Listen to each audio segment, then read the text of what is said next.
Welcome back. You're listening to Get Real with Bob and Stacy. You're joining us for our Leaders and Legends segment. And our guest is Rom Krupp, founder and CEO of Marketing Vitals. Welcome to the show, Rom. Thank you for having me. So a little background on Rom and his company. Marketing Vitals is an award-winning company providing game-changing analytics software for restaurants of all shapes and sizes. They are the winner of 4 prestigious big awards from the Business Intelligence Group. Marketing Vitals is a software platform enabling restaurant owners, consultants, and the C-suite of national and international restaurant franchises to pinpoint what's working in their organization and what isn't. With nearly 20 years of experience working with over 400 brands and assisting with technology systems, Rom Krupp is now in the business of helping restaurants turn data into dollars. He was named Executive of the Year by Big and speaks at industry events, sharing his groundbreaking vision, perspective, and insights. So, Rom, tell us all about Marketing Vitals. Sure. So we started Marketing Vitals because of a need in the industry to consolidate all the different data that restaurants generate, from the point of sales, the email clubs, loyalties, reservations, coupon redemption.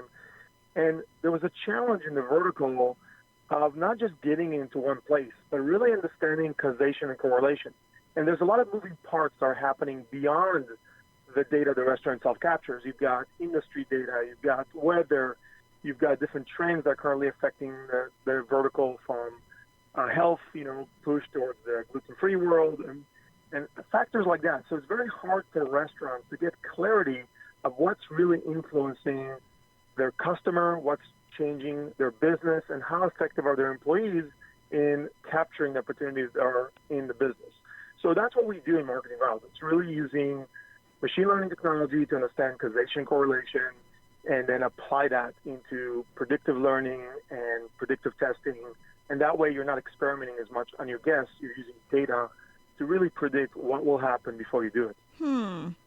That's kind of cool. And you just recently announced a new partnership with TDN2K, transforming data into knowledge. So how will the platforms end up working together? So TDN2K, with their black box intelligence platform, are really leading the industry in industry data, right? And what's happening in the vertical and different DMAs, what's really moving.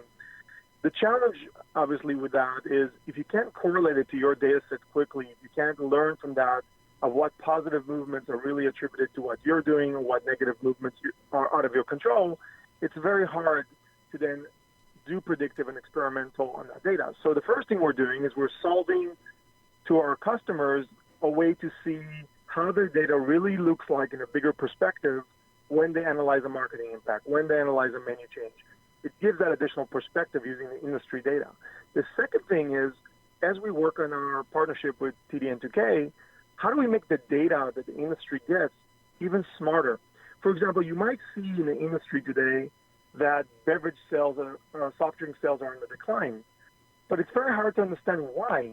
And we can give that additional context to their data of why. How much of that is health versus how much of that might be financial. And through the data, through the basket behavior, how people purchase, you can start understanding how much of that movement or decline is attributed to factors like health and how much is attributed to factors like reducing spend. Okay, so just to be specific on the type of data you're collecting, like are you analyzing the dishes that are being ordered as well? Everything, down to the way customers modify their food. Because the way they modify their food tells you a story about their behavior, their preference. So not just you ate a burger, but what did you do to that burger? Did you remove ingredients? Did you add ingredients? So at the lowest level, it's learning every single customer you have and then start understanding why they're doing what they're doing. Does it track it right down to the actual customer, or you're just looking at data as a bigger sample?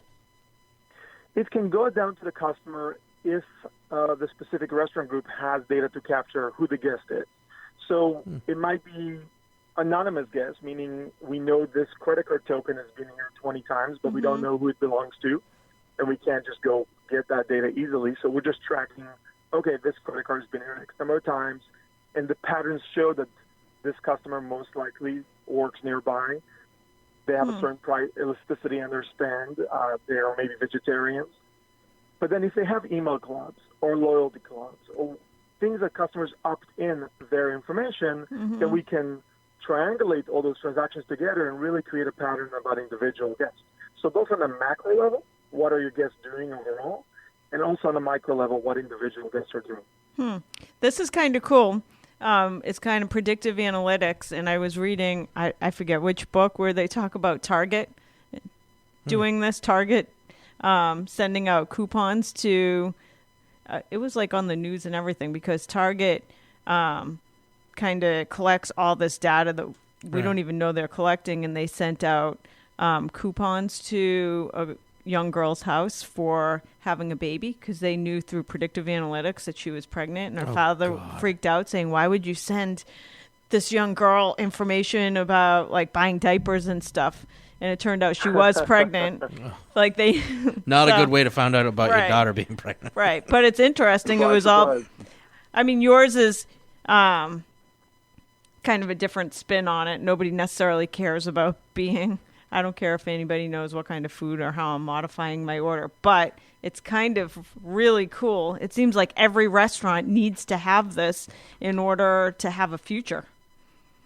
Look, it solves two major concerns. First of all, the cheaper it is for me to deliver you the right message, the cheaper it is for you to buy my product. So if my cost of acquisition of a new guest reduces itself through better optimization of what messages resonate, what marketing works, what my guests want, and obviously I don't have to spend as much on media and marketing and hope to capture through multiple messages some additional guests.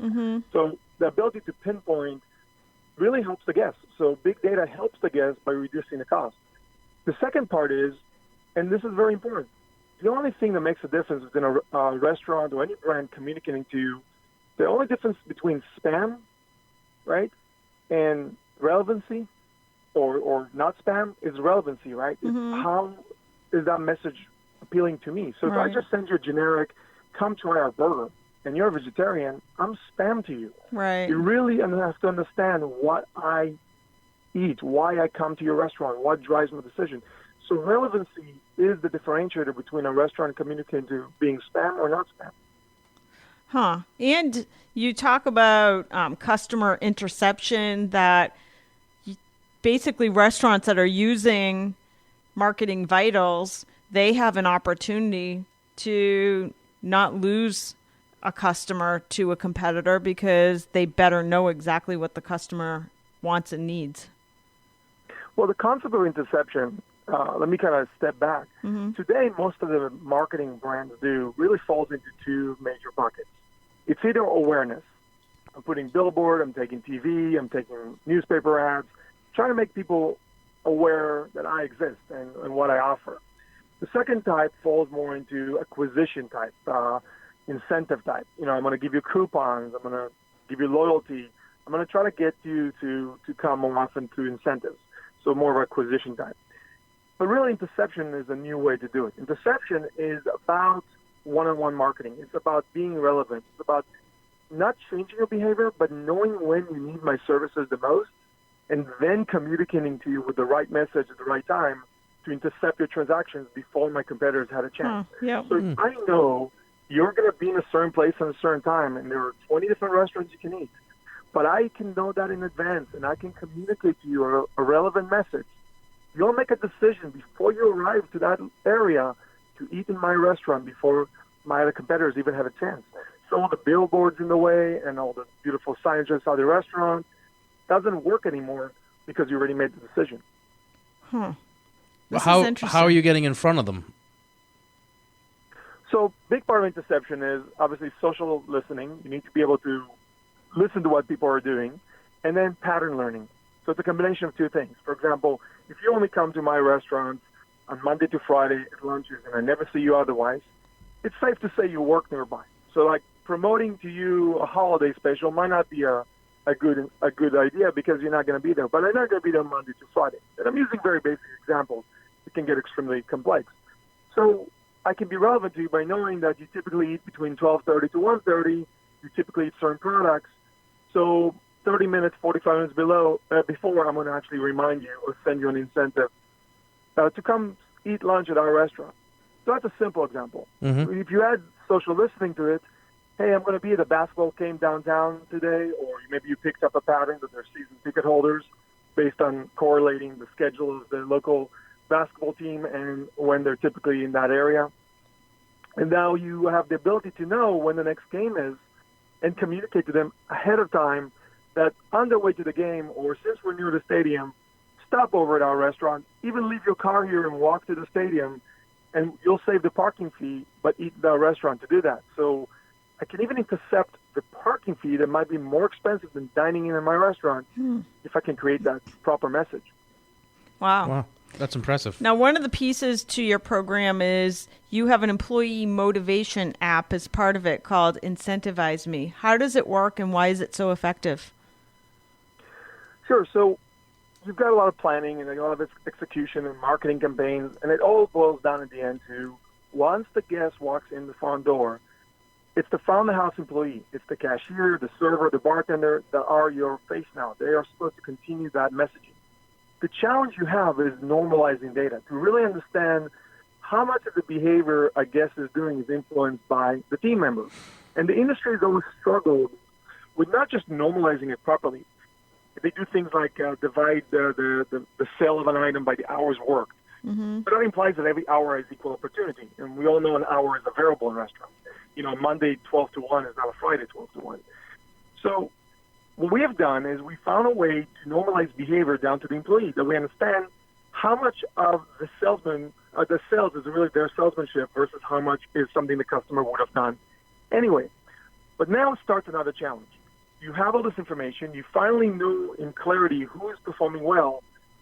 It's a big task for operation to manage thousands of these employees every day and tell them what they're doing wrong and educate them. So Incentivize Me bridges the gap between the data to the employee itself. So it sits in the hand of the server, let's say. And every single shift, when they're done, it actually tells them what they did right, what they did wrong, how much tips they missed out on not doing certain things they could have, based on opportunities we know the guests would have accepted. Right. I can do gamification incentives.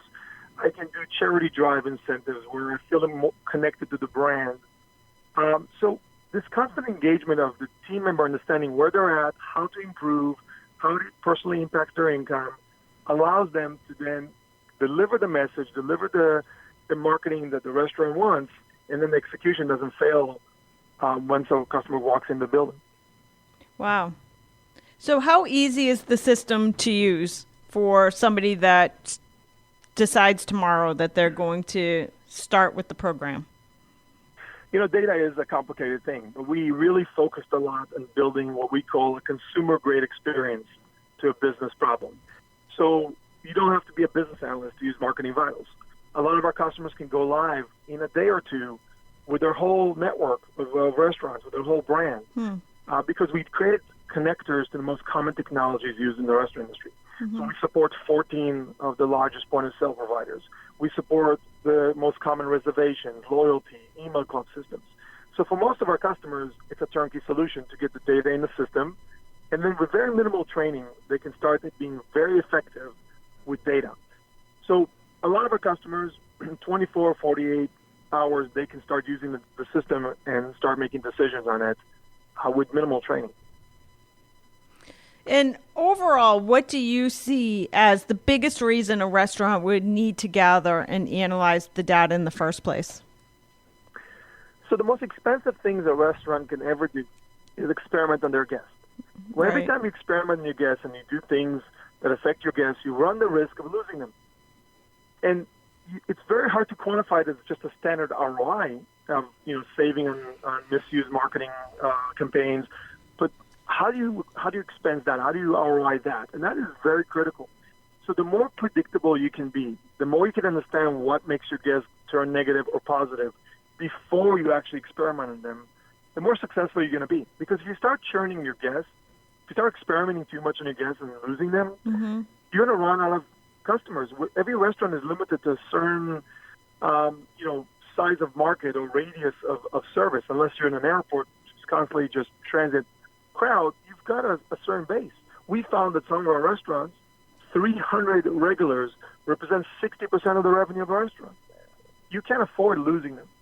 So it's very, very important that you apply predictive, you apply regressive learning, you do things that help you minimize the negative impacts on your guests and experiment on your guests. And that's why it's so important to have tools like ours.